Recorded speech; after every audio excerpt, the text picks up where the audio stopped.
बच्चों, today we will discuss about physics class 12 overview। इस video में हमें कंप्लीट फिजिक्स समझने में हेल्प मिलेगी। फिजिक्स को दो वॉल्यूम में डिवाइड किया गया है, वॉल्यूम 1 एंड वॉल्यूम 2। वॉल्यूम 1 में बच्चों अगर वॉल्यूम 1 को सही से देखना है तो इसमें हम लोग 6 सेक्शन देख सकते हैं। सेक्शन 1 में इलेक्ट्रोस्टैटिक 1, सेक्शन 2 में इलेक्ट्रोस्टैटिक 2, सेक्शन 2 में इलेक्ट्रोस्टैटिक 2, देन सेक्शन 3 जिसमें current electricity,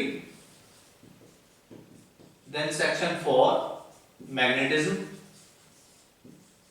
then section 4 magnetism, section 5 EMI, section 6 AC, section 7 EM wave. ये सब डिस्कस करेंगे। Electrostatic 1, electrostatic 2, current electricity, magnetism, EMI, AC, EM wave. These are the 7 sections which completely defined volume 1 for physics class 12। बच्चों अगर मैं इन 7 words की जगह पे एक सिंगल वर्ड यूज करना चाहूं और कहूं कि इसको एक्सप्लेन करना है, then we must use the word which is known as electromagnetism। Electromagnetism जो ये सिंगल वर्ड है, ये कंप्लीट फिजिक्स वॉल्यूम 1 को डिफाइन करता है। दैट मींस अगर हम लोग इलेक्ट्रोमैग्नेटिज्म स्टडी कर रहे हैं तो डायरेक्टली और इनडायरेक्टली मैं इन 7 के 7 सेक्शनों को स्टडी कर रहा हूं, इन 7 के 7 सेक्शनों को स्टडी कर रहा हूं। आप लोग लिंक भी कर पा रहे होंगे, इलेक्ट्रिसिटी मैग्नेटिज्म। शुरू के 2-3 चैप्टर हैं, ये जो वॉल्यूम है ये इलेक्ट्रिसिटी पे है, नेक्स्ट जो ये अगले 2 हैं ये मैग्नेटिज्म पे है, एसी फिर इलेक्ट्रिसिटी, EM वेव, इन सब का कलेक्शन हो गया, कॉम्बिनेशन हो गया। तो 1 बाय 1 करके इनको हम लोग फिर से देखते हैं कि क्या है और कैसे है। इलेक्ट्रोस्टैटिक 1, जो इलेक्ट्रोस्टैटिक 1 है वहां से शुरुआत करते हैं। इलेक्ट्रोस्टैटिक 1 में study of charge,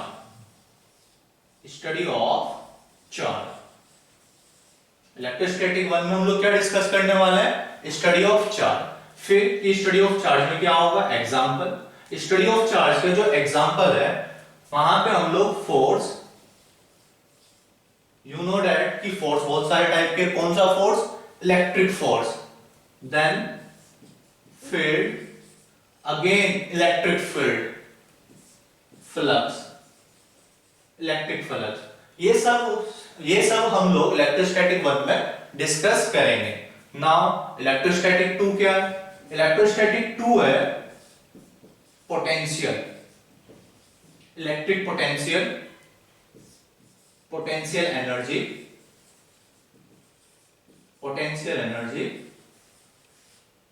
dielectric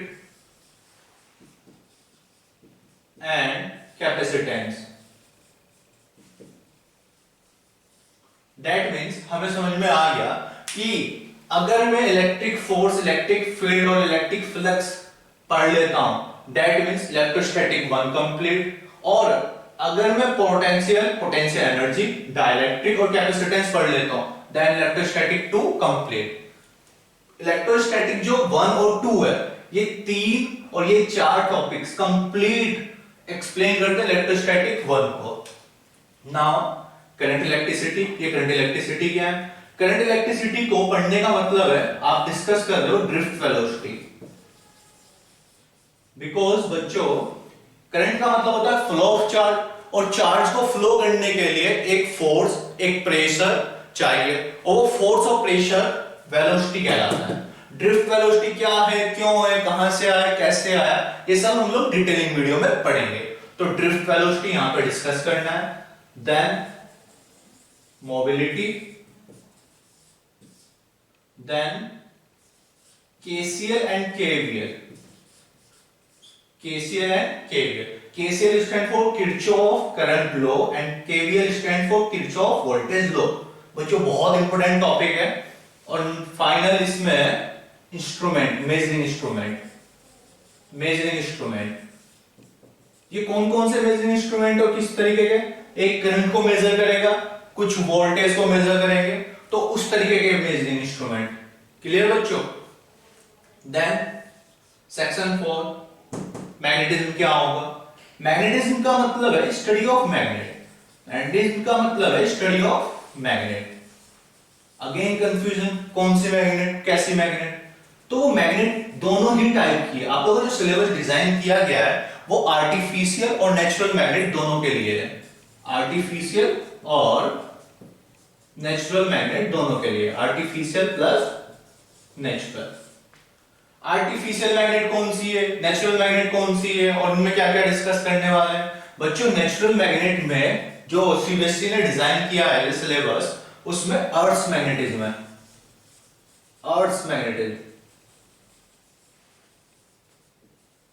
sounds good. Earth magnetism मतलब हम लोग अपने नेचर को, अपने आसपास की चीजों को डिस्कस करने वाले हैं। अर्थ मैग्नेटिज्म में तो अर्थ जिस पे हम लोग रहते हैं, जिस पे बिल्डिंग्स बनी हुई है, तो अर्थ मैग्नेटिज्म। आर्टिफिशियल की फिर क्या हुआ? आर्टिफिशियल में क्या है? आर्टिफिशियल मतलब गॉड गिफ्टेड तो है नहीं, तो आर्टिफिशियल का मतलब हुआ यहां पे हम लोग मैग्नेटिक फोर्स, मैग्नेटिक फील्ड, ये सब चीजें हम लोग डिस्कस करने वाले हैं। ईएमआई, इसको भी देखते हैं।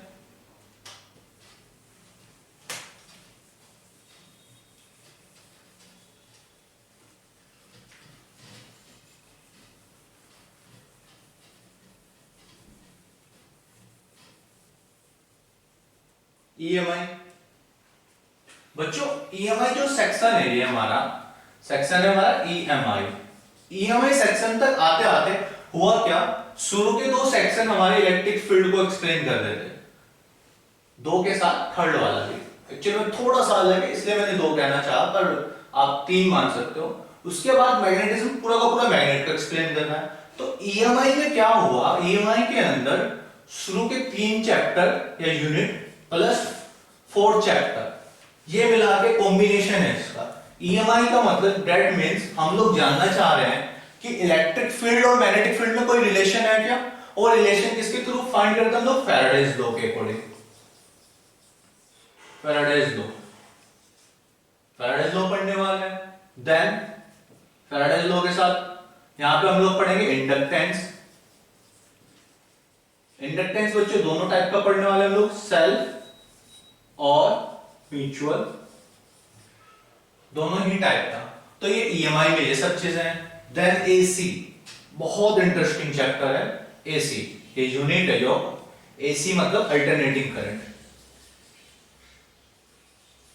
अल्टरनेटिंग करंट बच्चों थोड़ा ध्यान से, एयर कंडीशनर नहीं, अल्टरनेटिंग करंट। एक्चुअल में सीबीएसई को यहाँ पे ये बहुत सही आइडिया आया कि क्यों ना प्रैक्टिकली जो सारी चीजें हो रही है उसको भी डिस्कस किया जाए। तो आप लोग समझ चुके होंगे, दैट मींस होम लोड, घर के अंदर जो लोड यूज हो रहा है वो किस तरीके का है, उस पर रिएक्शन किस तरीके की है, वो सब चीजें हम लोग यहाँ पे डिस्कस करने वाले हैं। होम लोड, होम लोड के अंदर बच्चों 3 एलिमेंट आते हैं, आर एल सी। अगर आप लोग बल्ब की बात करोगे तो आर, अगर आप लोग एल की बात करोगे दैट मींस वाइंडिंग। वाइंडिंग हमें लगा ये कहां पे है लोड? घर के अंदर। बच्चों आप लोग अपने घर के पंखे की बात करो, आप लोग अपने घर के मोटर की बात करो, आप लोग किसी भी चीज की बात करोगे, सभी में डायरेक्टली और इनडायरेक्टली वाइंडिंग आ ही जाएगी। अगेन कैपेसिटर फिर से फैन में होता है, एक छोटा सा एग्जांपल वाली बात है, बाकी कैपेसिटर की अलग अलग एप्लीकेशंस है। तो ये सब चीजें हम लोग डिस्कस करेंगे। क्लियर बच्चों? नेक्स्ट एसी अभी डिस्कस हो ही चुका है। ईएम वेव, ईएम वेव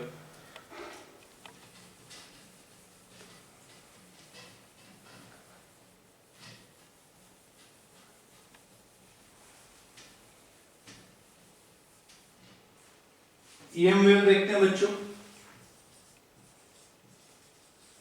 नाम से पता लग रहा है ईएम वेव मतलब इलेक्ट्रोमैग्नेटिक वेव, इलेक्ट्रोमैग्नेटिक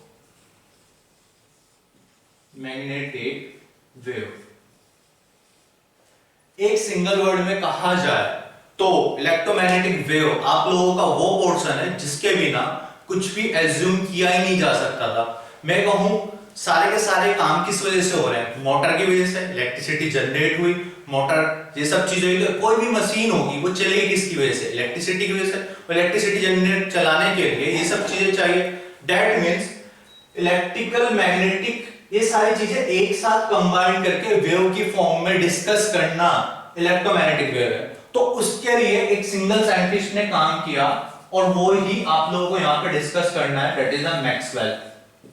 और वही आप लोगों के एग्जाम में पूछा जाता है, मैक्सवेल इक्वेशंस।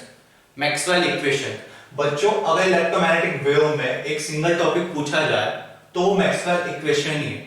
और इलेक्ट्रिकल इंजीनियर से पूछा जाए कि कौन सा एक ऐसा साइंटिस्ट है जिसको वो अपना पूरा का पूरा क्रेडिट देना चाहते हैं, तो वो सिंगल वर्ड मुंह से निकालेंगे कि मैक्सवेल साहब।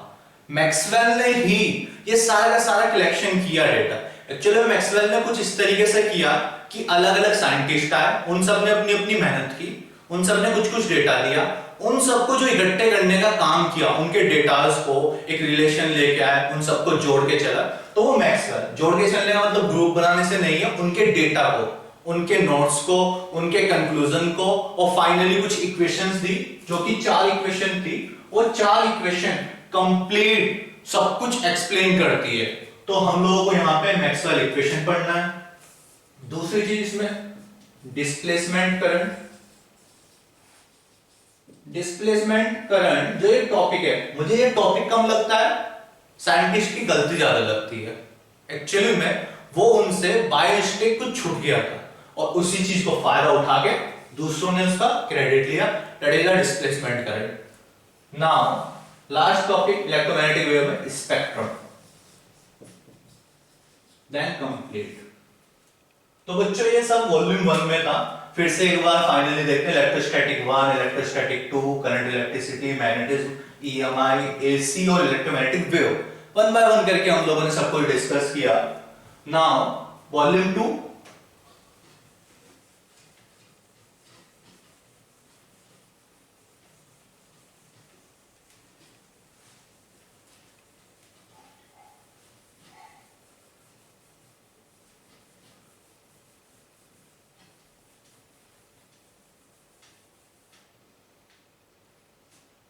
वॉल्यूम 2 स्टार्ट करने से पहले एक आप लोगों को बताता हूं। एक्चुअली वॉल्यूम 1 कुछ इस तरीके से डिजाइन है कि अगर आप लोग अपना पहला, दूसरा, तीसरा कोई सा चैप्टर छोड़ते हो तो आगे की सारी चीजें अटक जाएंगी। और वॉल्यूम 2 इस तरीके से डिजाइन है कि वो कंप्लीटली इंडिपेंडेंट है एक दूसरे से। देखते हैं कैसे। वॉल्यूम 2 को अगर मैं सेक्शन में डिवाइड करूं तो फर्स्ट सेक्शन है ऑप्टिक्स। जैसे जैसे आप लोग पढ़ना शुरू करोगे वैसे वैसे आप लोगों को सच्चाई दिखेगी कि ऑप्टिक्स क्या है, कैसा है और क्या करते हैं इसमें। ऑप्टिक्स सेक्शन 1, सेक्शन 2 है जो उसको बोलते हैं modern physics. Modern physics. Now section 3 and last section semiconductor.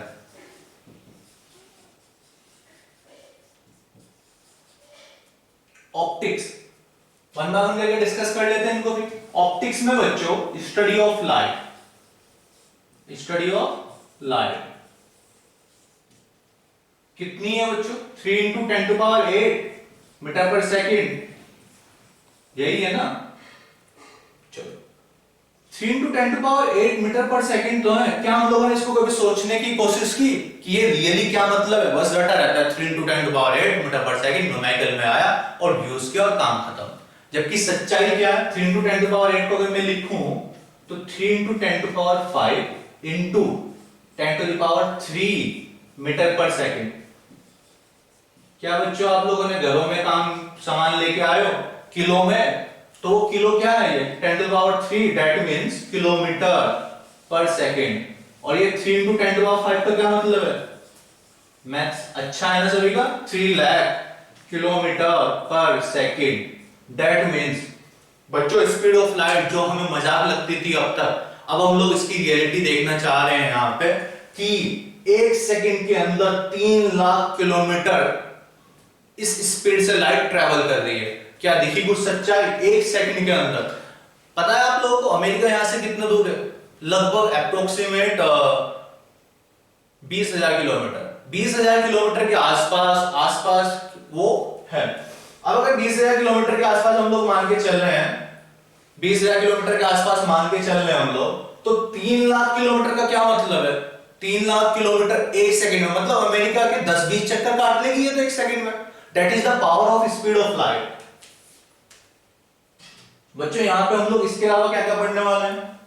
Speed of light, इससे रिलेटेड क्या क्या डेटा हम लोग देखने वाले हैं?